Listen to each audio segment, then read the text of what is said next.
نحمده ونصلي على رسوله الکریم اما بعد بسم اللہ الرحمن الرحیم۔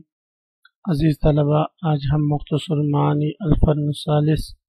علم البدیع کا سبق نمبر 39 شروع کر رہے ہیں۔ سب سے پہلے ہم حسب عادت آج کے سبق سے متعلق عبارت کو پڑھتے ہیں،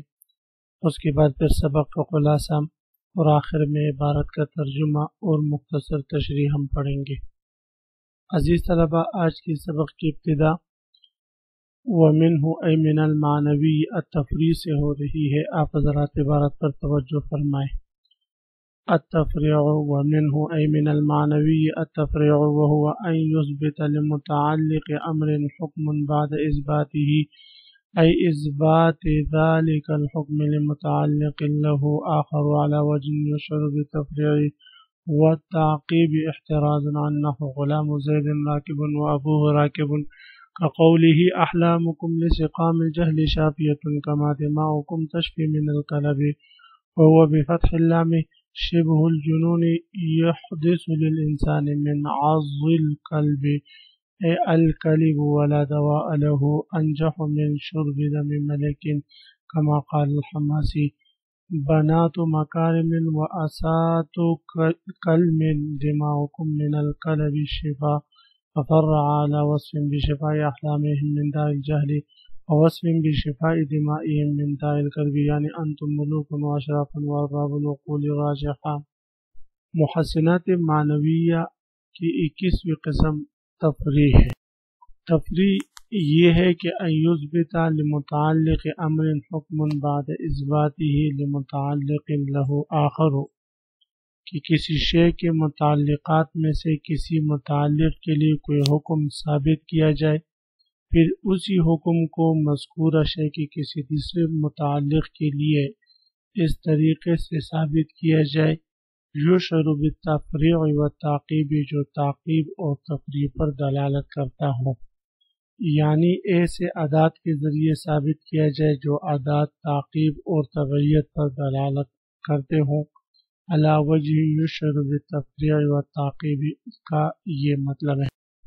اس سے احتراز ہو جاتا ہے غلام زید راکب و ابوہ راکب جیسی مثالوں سے، کہ یہاں پر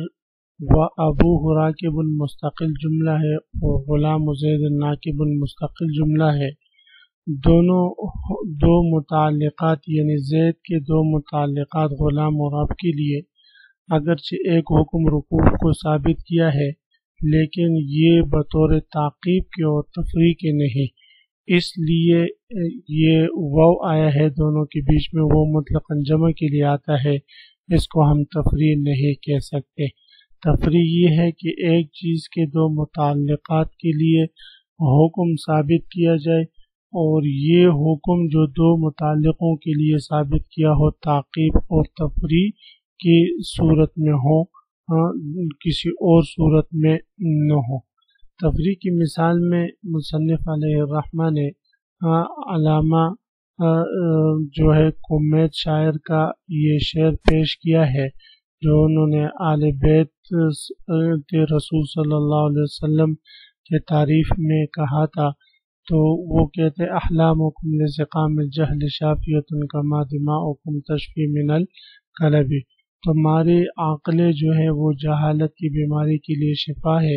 جس طرح کہ تمہارا خون وہ قلب بیماری کے لیے شفا ہے۔ قلب بیماری یہ باولے کتے کاٹنے سے انسان کو لگتی ہے، جس کے بارے میں زمانے جاہلیت میں لوگوں کا یہ نظریہ تھا کہ بادشاہوں کے خون پینے سے یہ بیماری ختم ہو جاتی ہے۔ ایسے ہی تو شاعر کہنا چاہتے ہیں کہ تمہارا خون وہ قلب بیماری کے لیے شفا ہے، یعنی تم بادشاہ ہو، اور کہنا چاہتے ہیں کہ تمہاری عقلیں جو ہے وہ جہالت کی بیماری کے لیے شفا ہے، یعنی تم بڑے ذویل عقول ہو۔ تو اب اس شعر میں شاعر نے آل بیت رسول صلی اللہ علیہ وسلم کے لیے جو ہے وہ دو قسم کے صفات جو ہے وہ ثابت کیے ہیں۔ ایک یہ ہے کہ تم بڑے عقل والے ہو، دوسرے یہ ہے کہ تم جو ہے بادشاہ ہو، اور ان دونوں کے صفات کے لیے دو متعلقین کے لیے ایک حکم یعنی شفا کو ثابت کیا ہے، اور یہ شفا کا یہ جو حکم دونوں صفات کے لیے ثابت ہے یہ بطور تفریع کے ثابت ہوا ہے۔ اسی کو جو ہے محسنات معنویہ کے اقسام میں سے جو ہے تفریع کہا جاتا ہے۔ پھر مصنف علیہ الرحمہ اس بات کو ثابت کرنے کے لیے کہ تمہارا خون بھوک طلب بیماری کے لیے شفا ہے، آگے علامہ حماسی کا ایک شعر ذکر کریں گے، بنات مکارم و اسات کلم دماؤکم من الکلب شفا، کہ یہ جو بادشاہوں کا خون لوگ قلب بیماری کے لیے شفا کا ذریعہ سمجھتے تھے، یہ پہلے سے زمانے جاہلیت میں لوگوں کا یہ نظریہ تھا، جس طرح کے صاحب حماسہ نے یہ شعر پیش کیا ہے۔ تو فرماتے ہیں وَمِنْهُ ای من المعنوی، اور محسنات معنویہ میں سے التفریع و تفریع ہے، وَهُوَ أَنْ يَثْبُتَ متعلق امر حکم بعد اثباتہ، وہ یہ ہے کہ کسی امر کے متعلق کے لیے ایک حکم ثابت ہو جائے بعد اثباتہ لمتعلق لہ آخر، بعد اس حکم کے ثابت ہو جانے کے اس کے دوسرے متعلق کے لیے، یعنی ایک امر کے متعلق کے لیے کوئی حکم ثابت ہو جائے بعد اس کے کہ وہی حکم اس امر کے دوسرے متعلق کے لیے بھی ثابت ہو چکا ہو، اے اثبات ذالک الحکم، یعنی اس حکم کے ثابت ہونے کے بعد متعلق لہ آخر اس امر کے دوسرے متعلق کے لیے، علی وجہ، اور اس متعلق کے لیے اس حکم کا ثبوت اس طور پر ہو کہ یشعر بالتفریع و تعقیبی، جو تفریع اور تعقیب پر دلالت کرے، احترازا یشعر بالتعقیب و تفریع سے احتراز و عن نحو غلام و زید ناکب و ابوہ راکب جیسے مثالوں سے۔ اب یہاں پر دیکھیں کہ زید کے دو متعلق غلام اور ابو کے لیے حکم ثابت ہوا ہے رکوب کا، لیکن یہ جو رکوب کا حکم ثابت ہے دو متعلقین کے لیے، یہ بطور تفریع اور تعقیب کی نہیں، اس لیے کہ وہ مطلقاً جمع کے لیے آتا ہے،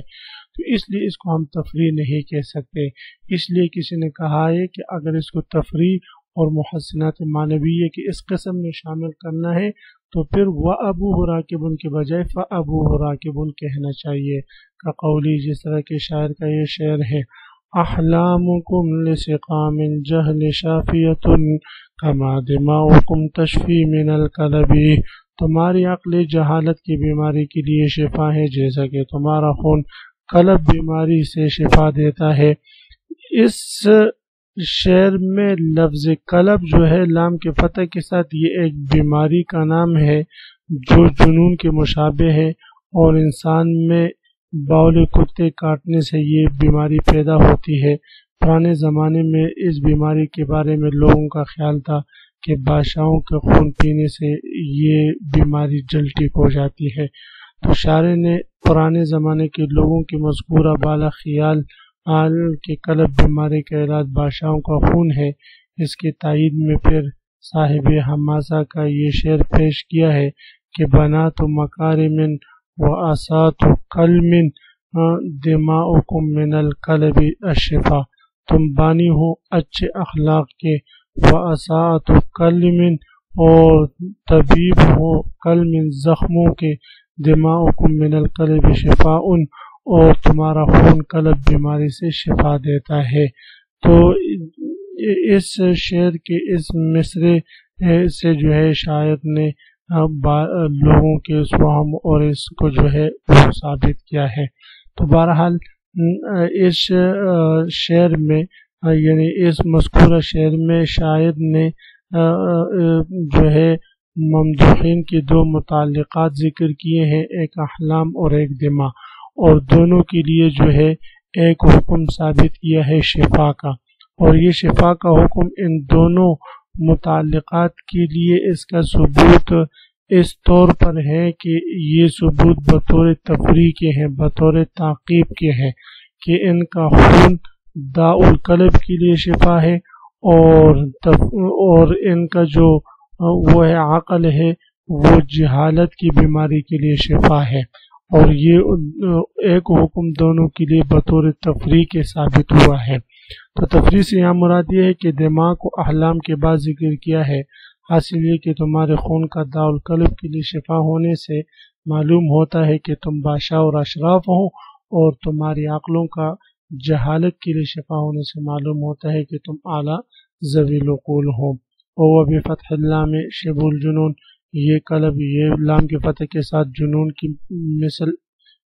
کی مثل ایک بیماری ہے، یحدث للانسان من عض القلب، جو کتے کے کاٹنے سے انسان میں یہ بیماری پیدا ہوتی ہے، نعوذ باللہ من ذالک۔ القلب جو ہے نا کتے کے کاٹنے سے، ولا دواء انجح من شرب دم ملک کما قال الحماسی، اور اس بیماری کے لیے اس سے زیادہ نفع بخش کوئی ذریعہ نہیں ہے، یعنی بادشاہوں کے خون پینے سے زیادہ کوئی نفع بخش دوا نہیں، کما قال الحماسی، جس طرح کہ حماسی نے کہا،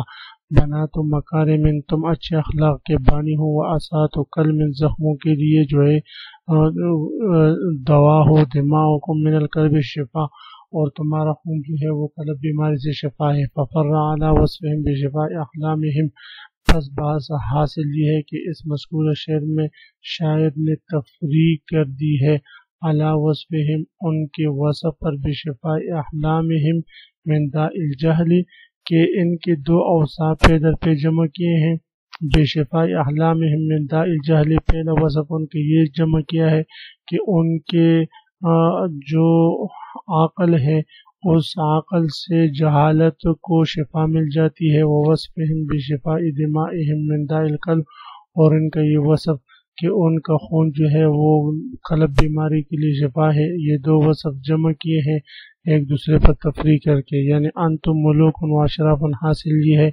کہ تم جو ہے بادشاہ ہو اور بڑے اشراف لوگ ہو، اور باب العقول راجحت، اور خالص بادشاہ اور اشراف نہیں بلکہ بڑے اعلیٰ درجے کے با اخلاق اور ذوی العقول بھی ہوں، بڑے عقل والے بھی ہوں۔ عزیز طلبہ، اسی کے ساتھ آج کے سبق کا اختتام ہوا۔ آج کے سبق میں ہم نے محسنات معنویہ کی ایک نئی قسم تفریح سے متعلق پڑھا۔ تفریح یہ ہے کہ کسی امر کے متعلق کے لیے ایک حکم ثابت کیا جائے، بعد اس کے کہ وہی حکم اس امر کے کسی دوسرے متعلق کے لیے بھی ثابت ہو، لیکن ان دونوں کا ثبوت بطور تفریح اور تعقیب کے ہو، یعنی ایسے ادات کے ذریعے ہو جو تعقیب اور تفریح پر دلالت کرے۔ آپ حضرات اس سبق کو خوب غور سے سنیں سمجھیں۔ اللہ تعالی ہم سب کا حامی و ناصر ہو، آمین۔ وآخر دعوانا ان الحمد للہ رب العالمین۔